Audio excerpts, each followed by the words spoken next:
All right, well, thank you all so much for joining us. If you'll allow me to just quickly introduce myself so you know who you're hearing from. I'm Aya Batrawi, and I'm a journalist with National Public Radio in the Gulf, and I'm leading NPR's new Gulf Bureau here.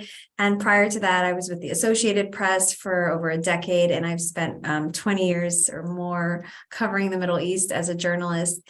And so thank you so much, Bilal, for bringing us all here together today to talk about your paper and this really important subject. So if I can just quickly introduce the speakers and who we have here today. Of course, I will start with Bilal himself, who is the author of a new report titled After Oil for Security, which is really what's brought us here today.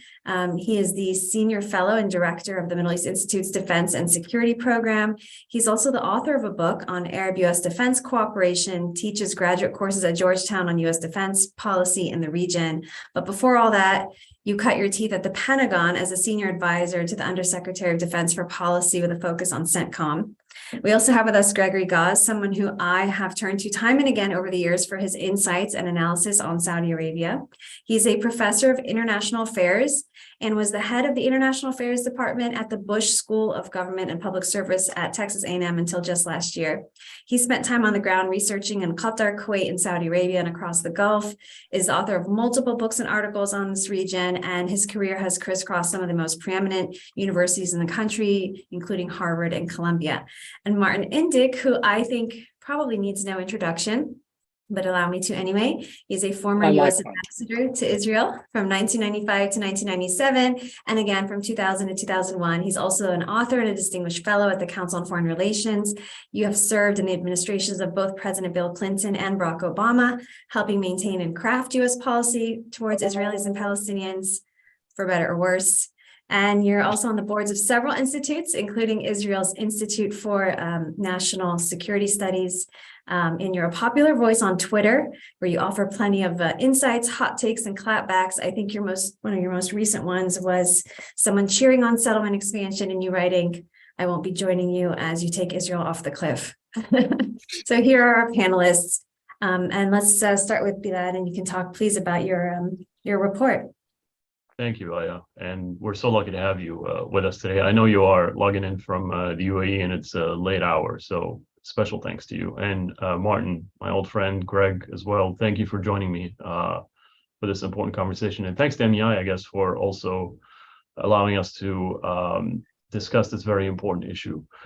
Let me begin by saying that anytime you talk about resetting a relationship, whether it's bilateral, multilateral, resetting, fixing, I guess you got to start with political will on, in this case, on both sides, whether it's Washington or Riyadh. If there is no will really to fix it, then frankly, it doesn't matter, what the mechanisms or the processes for fixing it are. And, I know that the Saudis want a better security relationship with us. I only know that because they've actually said it. Their top leadership has said on multiple occasions to different administrations that we want a stronger security relationship with you. If you ask me what is our position on this, I know that there are some people who want a stronger relationship with the Saudis and to improve security cooperation with them.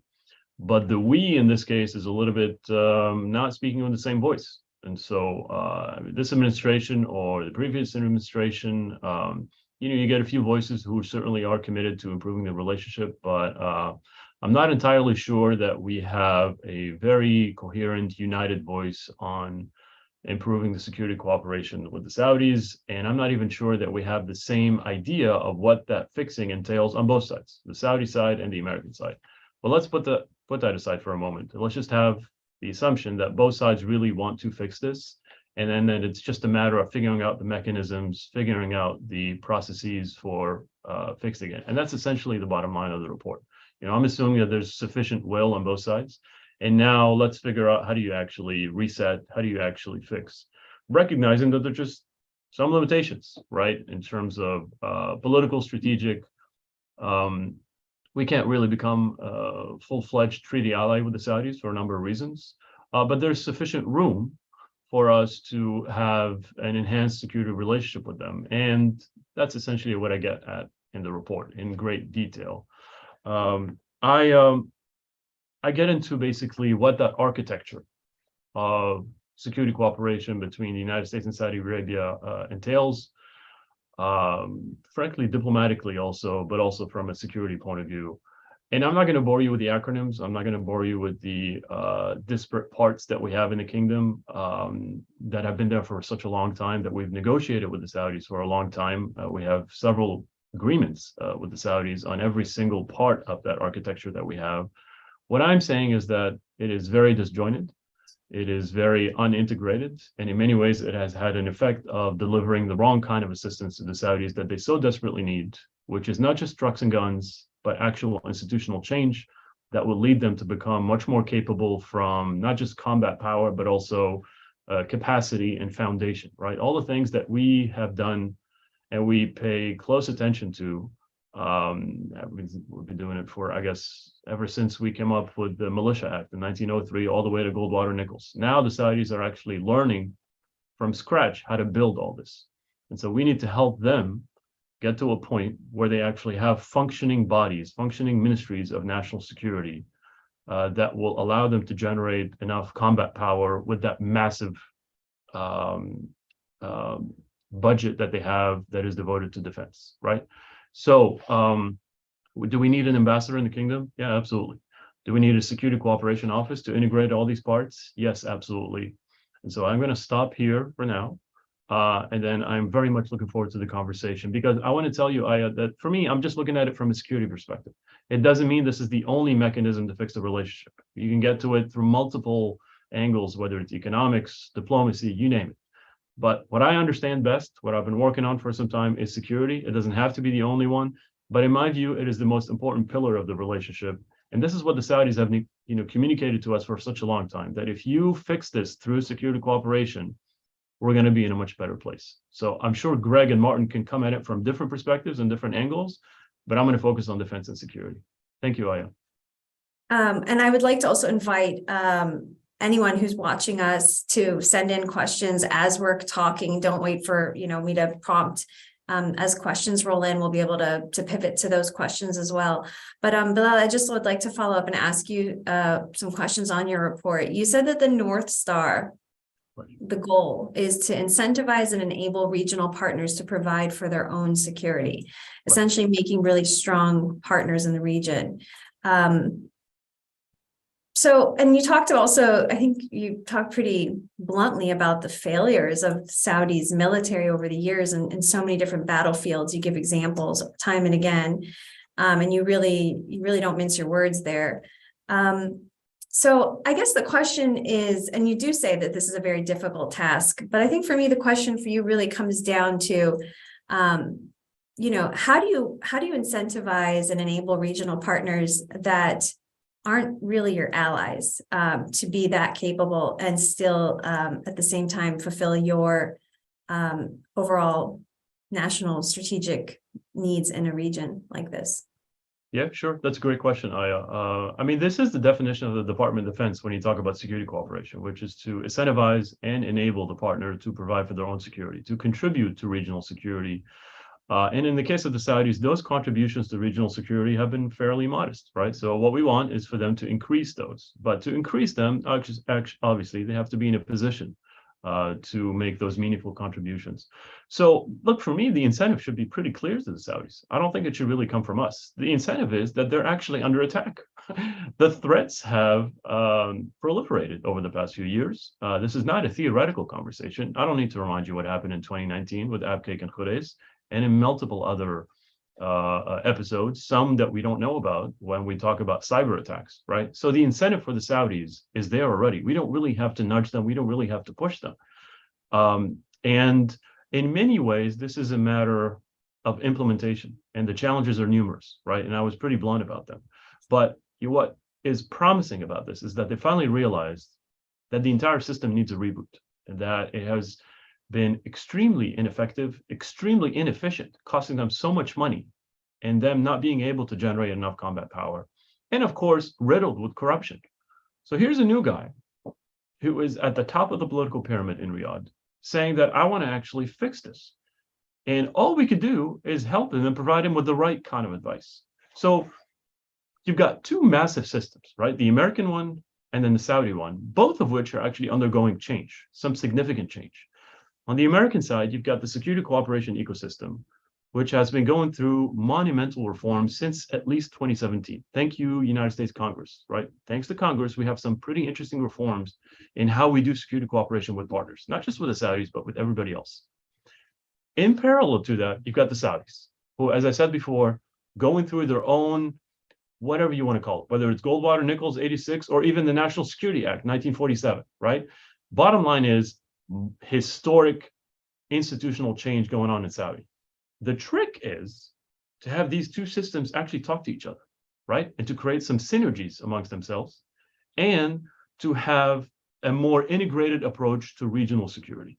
That's the North Star. If it's going to take more than a week, that's fine. But at least let's identify the goal, let's identify the process more than anything else. And I think we've done that. Now it's a matter of execution. Thank you. And I guess that leads me to another question, which I'll pose, if I don't mind, to Greg, which is, what is at stake if that doesn't work? If this goal of getting the Saudis to be their own reliable partner in the region and not rely on, if the premise is accurate, that they are still very reliant on the U.S. as a quote unquote guardian, as the report says. What's at stake if this effort to get them to be self-reliant doesn't work? What's at stake here for the U.S.? Yeah, I think that Bilal's point that this is the right time to be thinking about these changes is true, because for the first time in decades in Saudi Arabia, we've had real centralized control, as opposed to a number of senior princes each having in essence, a veto over major changes. Now, whether that's a good thing or a bad thing in the long run for Saudi Arabia remains to be seen. But I do think Bilal is right that this is the time to approach this question. But I think we also have to recognize that while there have been problems here, if you kind of put yourself in the shoes of Saudi leadership, the relationship on the security side and their organization of their security forces has worked, in the sense that the regime is still there. Right? I mean, one of the remarkable things about this regime, despite the apparent anachronism of a monarchy in the 21st century, is that it has seen off its opponents in the Middle East. You know, whether it was Gamal Abdel Nasser and Arab nationalism or Saddam Hussein. Obviously, the Islamic Republic of Iran is a major opponent now. But the Saudis, I don't think that people in Saudi Arabia think that the system is completely broken.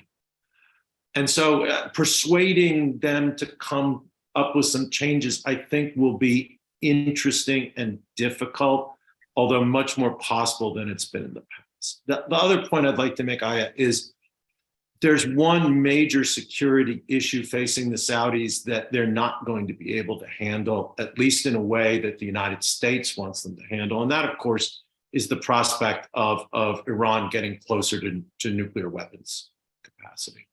This is an issue Martin's worked on in government, and I'm sure he'll have more to say about it. But to the extent that the Saudis become more independent from a security perspective, also increases the chances that they might choose to go down the proliferation route in response to an Iranian approach toward nuclear breakout. And we know there's been plenty of signals about how the Saudis have said that, you know, if Iran goes, we go. And I think that that's an issue that can't be solved, as it were, through reorganization of the security relationship. It has to do with the confidence the Saudis have in essence, an American extended deterrent, and whether we're willing to offer those assurances. And we know that the kingdom has talked about, you know, reaching out to countries like China for that kind of technology if the United States is not willing to support it. And I'd like to bring in the Saudi perspective, if I can, into the conversation as well, which is that they say, and they argue that The fact that they do have a continuum of leaders from the Al Saud family makes them a reliable partner, unlike what we've seen in the United States with the swings between Democrats and Republicans. And that brings me to you, Martin, if I can ask you about the credibility of Muhammad bin Salman, which is a question that was also posed here by Khalid al-Jabri, whose father has had to flee Saudi Arabia, is not safe in the kingdom. His children are detained. His son-in-law has been tortured because he worked with Muhammad bin Nayef, who is under house arrest. He was the crown prince sidelined by Muhammad bin Salman. And he says that, Muhammad bin Nayef did build a strong counterterrorism partnership that may have saved thousands of lives. And so the kingdom has already demonstrated they can be a credible security partner. But is the crown prince, who is the architect of the war in Yemen, a credible security and defense partner? You've argued there's really no other choice. You wrote a paper at the Council on Foreign Relations about that. Tell me a little bit about what's your response to that? Thank you, Aya. First of all, I want to say that Bilal has done a real service with his report, and I commend it to everybody that cares about the security relationship between the United States and Saudi Arabia. Nobody that I'm aware of has actually dug down into the heart of the problem when it comes to Saudi Arabia's challenge of taking care of its security needs. And so I think it's a very useful analysis of what needs to be done. In answering your question, Aya, I want to kind of broaden the lens a little bit and talk about the nature of the relationship. And Bilal makes clear that the Saudis have good reason to question the reliability of the United States, given our recent performances, both before the Trump administration and the Trump administration itself. And I think that's a fair point. We do need to address the question of our reliability.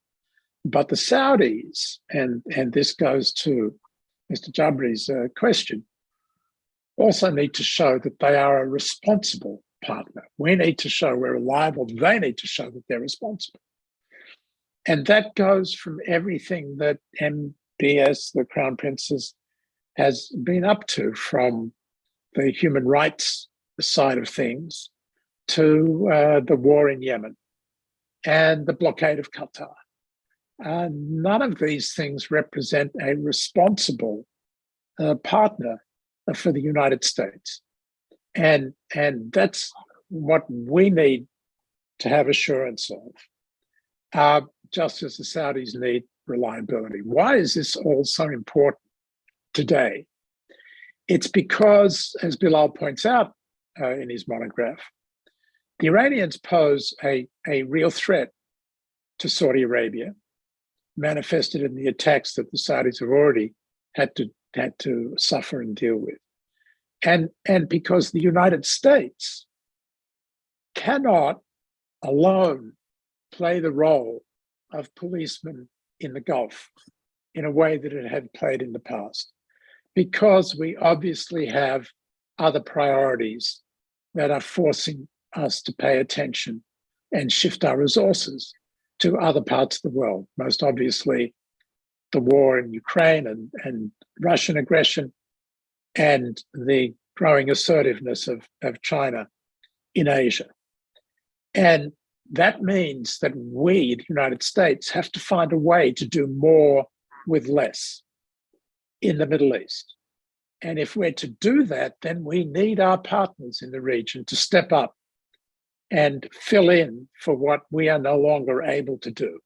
And we need to shift from a dominant Pax Americana role to a more supportive role. And for that, as I said, we need a more responsible leadership in Saudi Arabia, and we need a more capable Saudi defense capabilities. And that combination is an urgent priority. And we can't have one without the other. If we are to become more reliable, we need to know that we can depend on Crown Prince Muhammad bin Salman to play a responsible role. And we need to have a more capable Saudi military. And that is the key. It's by no means simple, but I do think that that's the challenge that the United States and Saudi Arabia face. You know, one thing, you all, three of you obviously come with different perspectives and details on how to achieve similar goals. But one thing you all have agreed on is the foundational principle that the United States needs Saudi Arabia and Saudi Arabia needs the United States. But I'd like to ask from a security perspective to Bilal, why is that? Why is that a fact in your paper that the US needs the kingdom as much as the kingdom needs the US, or in similar ways? In many ways, Martin just answered it. I mean, they're a big player on not just the regional, but the global stage. And they have some significant military, I'm not even going to call them capabilities, some significant military assets. And so for us not to leverage that would be nothing short of tragic, frankly. It's a waste. They could play a very important role with the conditions that Martin laid out. And so that's why we need them, because it's not just about doing more with less, it's doing better with less. In many ways, we are reforming how we do security cooperation, not just in the region, but across the world. And having a Saudi partner to help you out to achieve some common goals is quite beneficial for US foreign policy. The reason why they need us is very simple. We're the best at doing all this. And in many ways, the advice that we've been providing them, at least since 2018, is very much suitable to what they're trying to do. If they want to go to the Chinese or the Russians, they have to do a complete 180, which is not an easy thing to do. This is an old security relationship. Despite all its flaws, all its imperfections, there's a certain amount of interaction that we've had with the Saudis that goes on for decades. So they've learned a lot about us. We've learned a lot about them. For them to switch and go, Soviet style, if that's the Chinese model, or even Russian style, is going to require an enormous lift on their part. And so the concepts, yes, they are American, although we're trying to tailor them to a Saudi context. The concepts, the teaching, the doctrinal stuff that we're trying to teach the Saudis, all of that is American. And it's actually the stuff that works. It's actually the stuff that can help you generate combat power. If you want to go Russian, look at what's going on in Ukraine. That's really what you want to learn. And so that's why they need us. Despite all the threats, which I find less credible, that we're going to go with the Chinese, we are the indispensable partner to them when it comes to this defense transformation process that they are going through right now. I'd like to move to Greg, who wrote a piece for Foreign Affairs, and because we are speaking at the time of the week of 1 year anniversary for the war in Ukraine, and this really is the U.S. foreign policy priority. I think we can all agree at this moment, but it's also seemed to have brought the Gulf countries, in particular Saudi Arabia and Washington, together again to meet. We just saw them last week have these high-level meetings in Riyadh. Seems that Iranian material support for Russia and Ukraine is sort of the underlying factor, bringing them together again, papering over the differences we saw explode after the oil cuts in November, ahead of November elections last year. But you say to Saudi Arabia and Gulf countries, this is just another regional war. This isn't an inflection point in history like Biden has said it is for the US and other democracies. And it also kind of ties to a question we got in the chat about this multipolar world, about the visit we saw in December from the Chinese leader to the kingdom, and just this new approach to the world of a multipolar world. Can you talk a little bit about that, Greg, and how that fits into the U.S.-Saudi relationship going forward? Sure. I do think that the switch over from the Pax Americana, which was not just in the Middle East, but with the end of the Cold War, seemed to be somewhat global, to a more normal international system of a number of great powers, certainly China, maybe Russia. We'll see the Europeans acting perhaps more independently, perhaps not, given Ukraine. I think it changes the calculus for all sorts of middle powers like Saudi Arabia. When I talk to Saudis, one of the things I emphasize to Americans, I think, is that don't make us choose between our biggest customer, China. Right? China is the largest customer for Saudi energy exports. Don't make us choose between China and you. We have to have a relationship with both of you. I think Russia is also a really important bilateral relationship for Saudi Arabia, less because they're a customer, less because of military cooperation, as Bilal said, and more because if the Saudis are going to manage the world oil market to the extent they can, they need Russia on side. We've seen that with OPEC Plus. If the Russians and the Saudis cooperate in the OPEC Plus context, then the producers have a chance to affect price levels. If they don't cooperate, then that's a pipe dream. So I do think that in this emerging multipolar world, middle powers like Saudi Arabia are going to play a number of sides. And I think one of the issues for the Biden administration, which wants to make the Ukraine war a with us or against us moment, much like 9/11 and the Bush 43 administration response, you're either with us or against us. I'm not so sure. I think 9/11, you could convincingly talk to people about this being a with us or against us moment because the United States was attacked. But I think that you might be pressuring people, not just the Saudis, India, all sorts of middle level powers who don't see the Ukraine war as a with us or against us moment. And I think that that's something the administration is going to have to grapple with. Thank you. Can I comment on this one, Aya? Sure. I was actually going to ask you a question. Please go ahead. Sorry, but I think it's a very important point.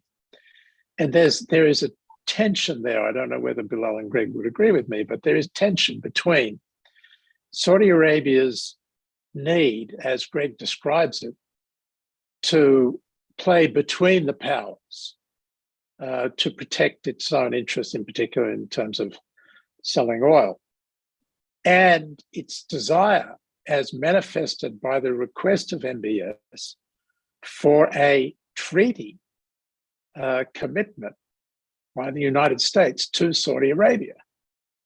It cannot have it both ways, as much as it would like to.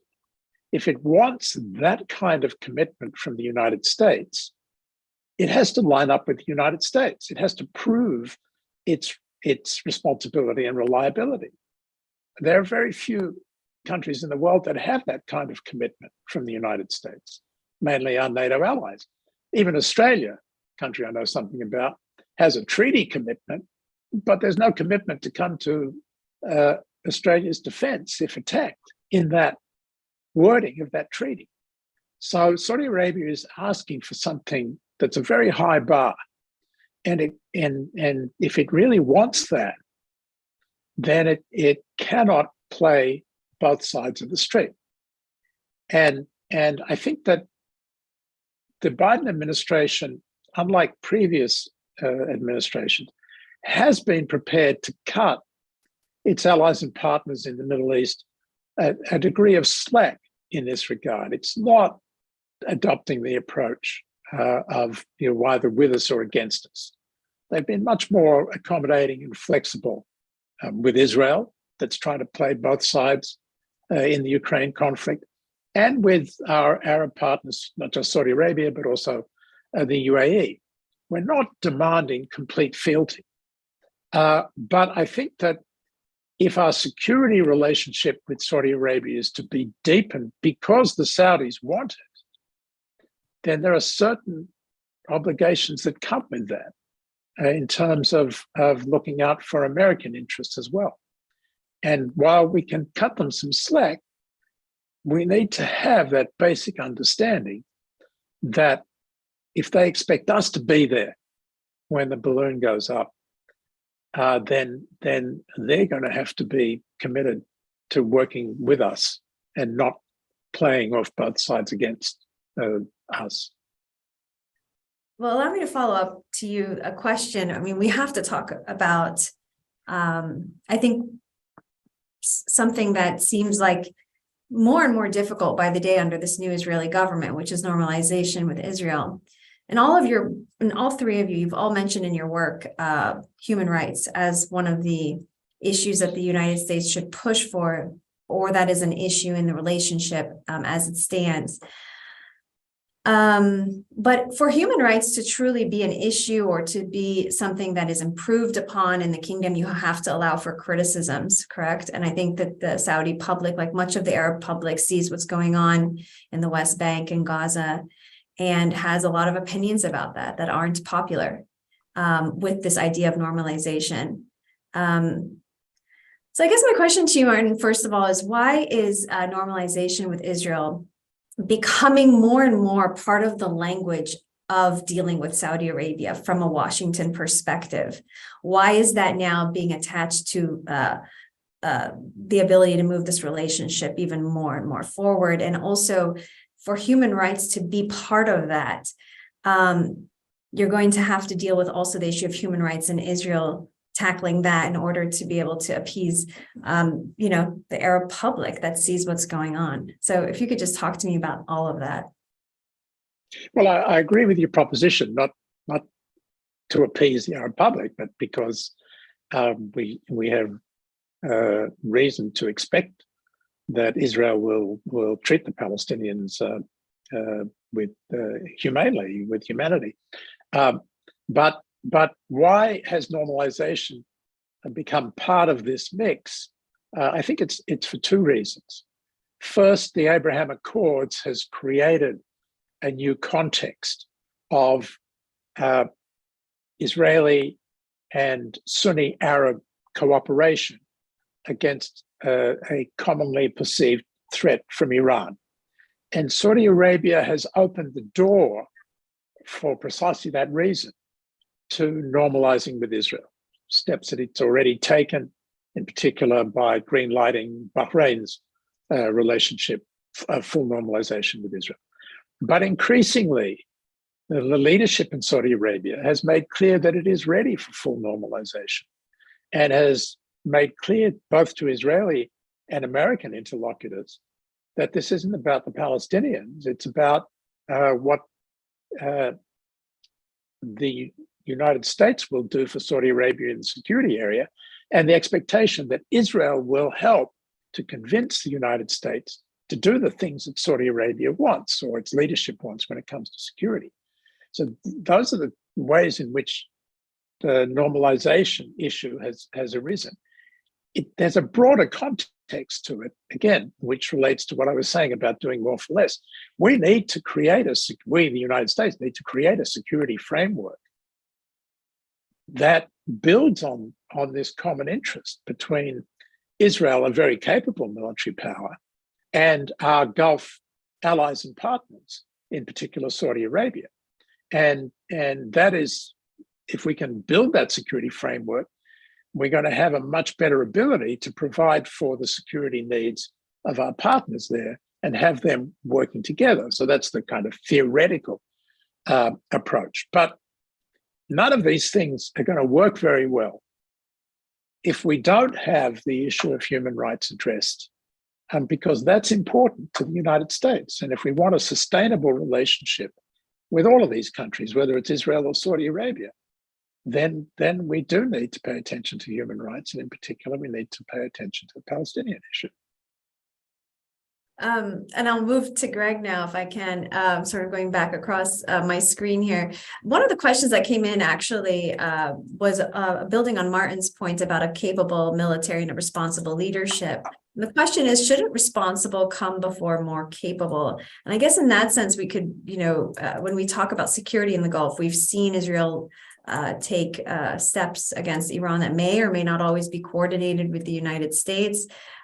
We've also seen, of course, the Crown Prince of Saudi Arabia take plenty of decisions that whether it was an embargo on Qatar or steps in Lebanon or elsewhere that, or even the war in Yemen that may not have been coordinated in advance. So that's the question. Shouldn't responsible come before more capable?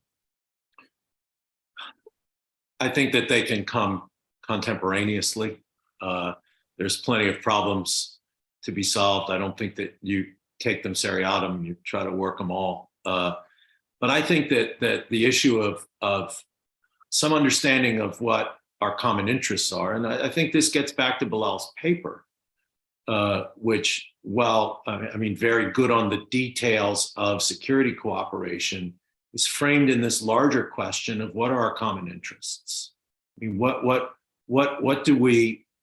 does the United States, what does Saudi Arabia want to get out of this security cooperation?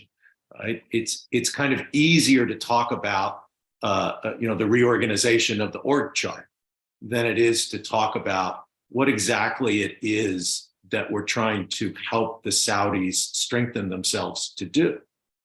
I think that conventional military power is always going to be important. I wouldn't gainsay that reality. But the security challenges in the region now, I think, are not immediately addressable with conventional military power. If they were, the Iranians wouldn't be able to spread their influence as much as they are, and very strong conventional powers like Israel and Turkey would have much more influence in what's going on in the region.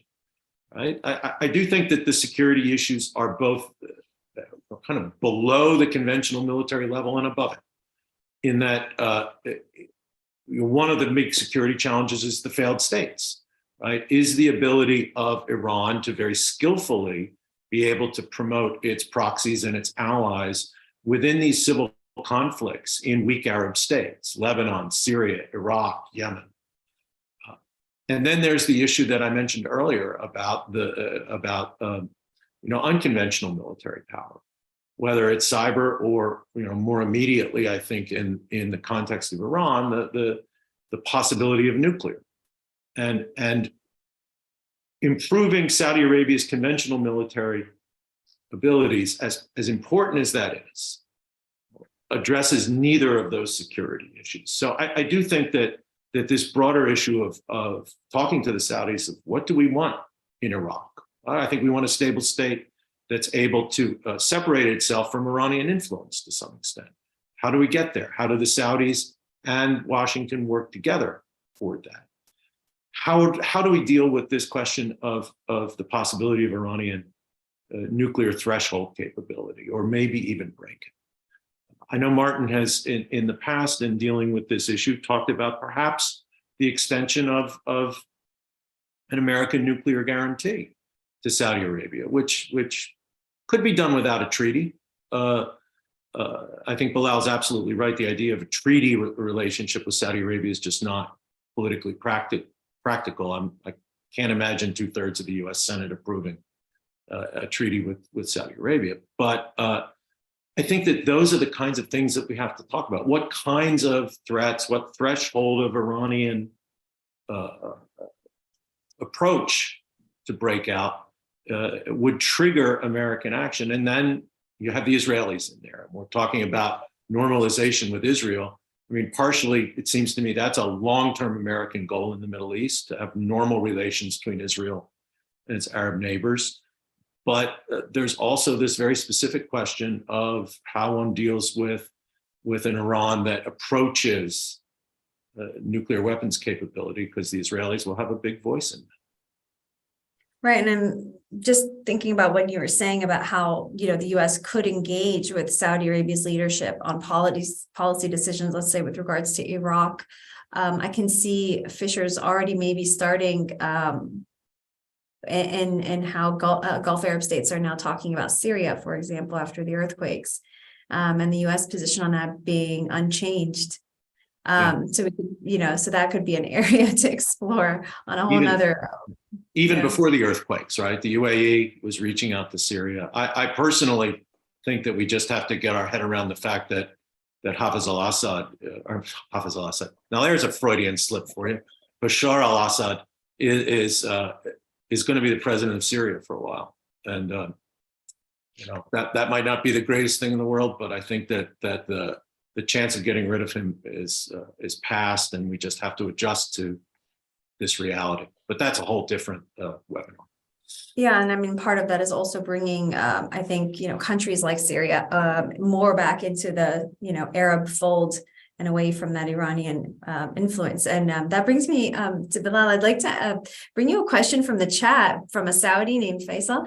And he basically asks, what does Saudi defense capability look like without the US? And how does that image impact the US approach? Like this idea of maybe a Saudi that's capable without the US. Is that even something possible? Well, it would look like Yemen, and probably worse. You've seen the outcome of lacking Saudi defense capability very clearly. We don't have to really theorize about it. It's not an academic conversation. And so more of that, frankly, without US assistance, but without the right kind of US assistance. Another question has to do with, is it an oversimplification to say that counterbalancing a potential nuclear Iran underpins Saudi-Israel-US relations? I guess I don't know. I don't know if you guys understand that question. I don't know if you understand that question, but I think back to this issue of the Gulf and how their relationship with Iran is really underpinning, I think, from what I'm hearing from all three of you, this new U.S. security pact that's in flux right now. The U.S.-Saudi relationship is definitely in flux. We have new leadership across much of the Gulf that's young and different from the past, taking its own more assertive, bold leadership decisions based on national security, national identity. So how is that impacting the future of relationships, especially when we look in the US and we see these massive swings between Democrats and Republicans? I mean, how is that going to impact, the structural basis of this relationship that's in flux right now? And that's open to anyone. I'll take a swing. I think that we saw in the beginning of the Biden administration a desire for some distance between the US and Saudi Arabia, if only at kind of the level of image and PR. Security cooperation continued, but there was a clear political desire to put some distance between Saudi Arabia. And I think that that's a reflection of the fact that the relationship with Saudi Arabia has become part of the polarization, the partisan polarization of American politics. I think in the past, there was never a strong kind of public opinion basis of support for strong relations with Saudi Arabia, but there was always an elite acceptance, bipartisan. Whoever was in the White House wanted to have a good relationship with Saudi Arabia. I think that what the experience of the Biden administration in its first 2 years showed is that it's very difficult to maintain influence in the Middle East and influence in the world oil market if you want to distance Saudi Arabia from yourself. And I think also in Saudi Arabia and the Gulf states, while I take your point completely that a new generation of leadership is attempting to chart a more independent course from the past of their fathers and their uncles, some of the failures of Saudi foreign policy in the early years of King Salman's reign, I think might be bringing Saudis back to the idea that they need to be more cautious in their foreign policy approaches.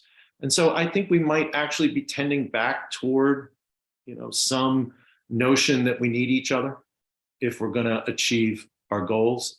And then, as Bilal's paper said, we have to talk about what those goals are.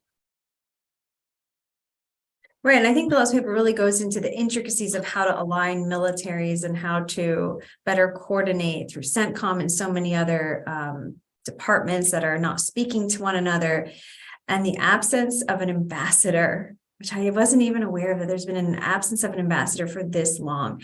Martin, is that a reflection of what is that? Why is that? And why a country like the Kingdom, why is there no ambassador there?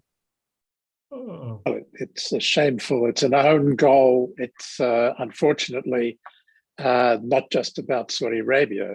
There are many important countries around the world, important to the United States, where we don't have an ambassador. And that's because of the way in which the confirmation process has become so screwed up in the US Senate, which is a way of highlighting part of the challenge in rebuilding a strong US-Saudi security relationship, which is Congress has an important role. It's not just in terms of holding up the appointment of an ambassador, it's holding up arms sales. And that's what's going on at the moment. And there needs to be a much stronger consensus in Congress. And it's not just Democrats, although it's led by Democrats. Republicans too have their serious questions about Saudi Arabia. There needs to be a consensus. I think Greg's point is very well made in terms of the way in which the Biden administration is coming around to understanding the importance of Saudi Arabia, but the Congress is not there yet.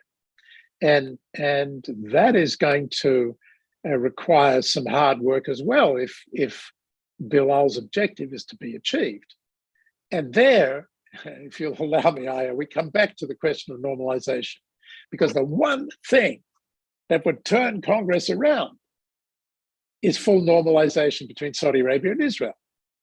And that would be very popular. I can imagine Chuck Schumer and Kevin McCarthy, the leaders in the Senate and the House, Republican and Democrat, working together to push for a treaty commitment to Saudi Arabia in that context. It may seem far-fetched now, but that's the way things could change. And so that's, I think, one dimension of what we're looking for here that is so important. And I if you'll allow me, it's a bit cheeky, but I have a question for Bilal that comes out of all of this, which occurs to me as he was talking, which is, let's assume you succeed with what you want to do and create a capable Saudi security apparatus. What are they going to do with it? Are we going to create a monster here? An independent Saudi security capability? Is that something we actually need to be concerned about? Am I allowed to answer, Aya? Of course. I mean, I'm your guest here at the end of the day. Of course, that's an excellent question. One I actually address in my book, Martin, perhaps not as much in this report. You have to accept an element of risk in this effort, whether it's with the Saudis or any other partner that we have, not just in the Middle East, frankly, but anywhere in the world, especially if they're not a treaty ally, which means that there's less trust, there's less confidence in what they're going to do with that capability. I am comfortable with accepting an element of risk because the alternative is much worse. I have seen the alternative, which is a highly incapable Saudi Arabia that cannot contribute to any meaningful regional security, right? Now, can we mitigate that risk? Absolutely, which is precisely what Greg and yourself have been talking about, which is underpinning all the security cooperation is a much more strategic conversation that gets us into issues of interdependence, right? I don't want Saudi Arabia that is independent and capable. I want a Saudi Arabia that is interdependent with me on core matters that affect mutual interests. I have no interest in building a more capable Saudi. I know how to do that. We have done it with many other countries around the world. What we're trying to get at is something much more challenging, and that's what's basically delaying this effort, which is creating a real partner in the Saudis that is not only interoperable with us in terms of matchy-matchy weapon systems, but that is actually interdependent with us and that sees eye to eye on the core issues of the region, be it Iran, be it anything else. And so it doesn't have to be a treaty alliance. All I'm calling for is a much more coordinated response to mutual challenges. And believe me, there's plenty of room for us to achieve those things while mitigating the risk of a Saudi that might pull off another Yemen or something far worse. So this conversation starts at a much higher level. The Pentagon should not be leading this effort. The Pentagon executes. The Pentagon gets strategic guidance from the White House, as you very well know, Martin, and ideally from the diplomats, who, by the way, I just reminded us, we don't have an ambassador to coordinate all this stuff, right? So is there an element of risk? Yes, but I'm willing to accept it because I've seen the alternative and it's far worse. And just to bring in the Saudis' perspective again, I mean, I think all of us have spoken to people in the Gulf for years now who would just say they don't have faith in the U.S. commitment like they did in the past, and that they don't feel that the U.S. is, the kind of reliable partner that it was in the past. How does that affect where the relationship is heading? That growing mistrust, can we call it, or recalibration? I think that it's not a problem that can be solved. It's a situation that has to be managed, right? Because that kind of dynamic of and it goes both ways. The weaker party in a bilateral relationship is either going to fear that the stronger party is going to ignore their interests and not take care of them, or conversely, they're going to fear that the stronger party is going to drag them into a war that they don't want to fight. We saw this dynamic during the Cold War with our NATO allies, right? They were worried when we were bellicose with the Soviet Union. They were worried during détente that we were going to sell them out. And I think that that's just baked in the cake. It's part of the structure of a relationship between a stronger and a somewhat weaker power. It's in international relations theory, it's called the entrapment abandonment syndrome. And I think that is characteristic of our relationship with the Gulf. And we're, as Americans, we tend to think of problems to be solved. Okay, we've solved this problem, time to go on to the next problem. You can't solve this problem, you just have to manage it. And you manage it through the kinds of channels that Bilal's talking about in his paper. Right, through the kind of the day-to-day cooperation, and you manage it through regular contacts at the policy level, which if we had an ambassador, to reiterate the point made earlier by everybody, if we had an ambassador in Riyadh, would be a little easier. Can I add something to this, if you don't mind? This is a point that Martin made some time ago, which I think is very pertinent. It's remarkable that despite the mistrust that they have in us, what is their response? To come back to us and ask for a better security relationship. Now, you would think if you don't trust me, that you would start to really get serious about diversifying and start looking for other partners. But that is not their response. Despite all that, they come back to us and ask for a treaty alliance or ask for a stronger security relationship. Thank God that confidence is still there. I just wonder for how long it will be there. And I guess I think we have to close it soon. Right? Aren't we almost an hour? So interesting. I would also just want to bring it back to the US's main policy priority now, which is Ukraine, and how, the Iranian material support that the Pentagon says is being supplied to Russia is going to change, and is already changing maybe this underlying security relationship between the kingdom and Washington. Will that stave off any of those swings maybe that we're seeing between Republicans and Democrats in every administration? Or, how is that long term, maybe year, 2 years, 3 years down the line or longer, if this war continues, going to impact this relationship in the Gulf? I feel like Martin is best positioned to answer this.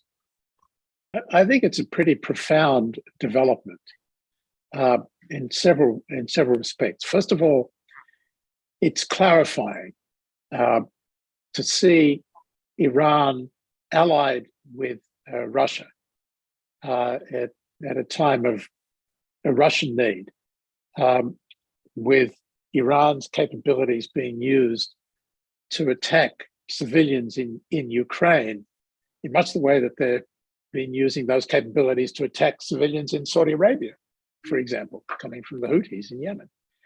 And so I think it's clarifying for the Gulf states who wanted, including Saudi Arabia, but not alone, to build a relationship with Russia, because Russia is a player in the region, particularly because of its role in Syria. But if Russia is going to be so allied with Iran, and Iran is the enemy the country that's threatening these Gulf states. The idea of depending on Russia for security is simply no longer a viable concept. And we'll see a similar kind of thing develop with China, I suspect, even though Greg is absolutely right about the importance of China as a consumer of Saudi oil, Qatari gas, and Emirati oil.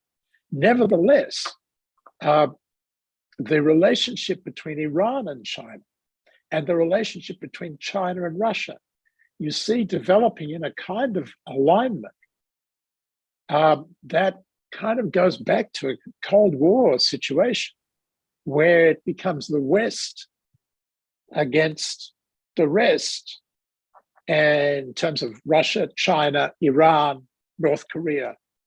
And countries like Saudi Arabia, India, Brazil are going to try to position themselves in between, but it's going to be a very difficult game for them to play in these circumstances. And Saudi Arabia, which is so exposed to Iran, I think is going to find itself in a situation where it's going to be even more keen to build this security relationship with the United States. I think that if this war in Ukraine drags on for years, not months, I think it actually increases the importance of the Gulf states, because the energy markets will be even more disrupted as more and more effort is made to reduce the ability of Russian oil to get to the world markets. And I think that it really was the invasion of Ukraine that kind of solidified for the Biden administration their inability to kind of put Saudi Arabia aside in terms of their global approach in foreign affairs. So I don't think anybody would hope for the continuation of this war and its destabilizing implications for the broader Middle East. I mean, less on energy and more on food, I think, for places like Egypt and Tunisia. But I do think the longer the war goes on, the more important the Gulf energy producers, their profile rises in that. And I'd just like to leave the last few words for Bilal, if there's anything you'd like to add to that and anything else you'd like to say. I want to thank you, Aya, and I want to thank the excellent questions from the audience. What's noteworthy, in many ways sad, is that if you replace the word Saudi Arabia with, frankly, most of our Arab partners, the conversation would not be really that different in terms of the concerns we have about human rights, in terms of the concerns about a more capable partner that might actually pursue objectives that are dissimilar to ours. So this is not a uniquely Saudi problem. This is a problem that we have across the region. And Greg is exactly right. This is not a problem to be solved. This is a problem to be managed. And that requires certain tools, certain mechanisms that we frankly have never had in the kingdom. And that's precisely what the report talks about. Well, I recommend everyone read it. I went through it. It's very detailed, and it really does list some very important information and links to the work of Martin and Greg as well. So thank you all so much for joining, and thank you to all the participants and everyone who asked questions. Thank you so much. Thank you, Aya.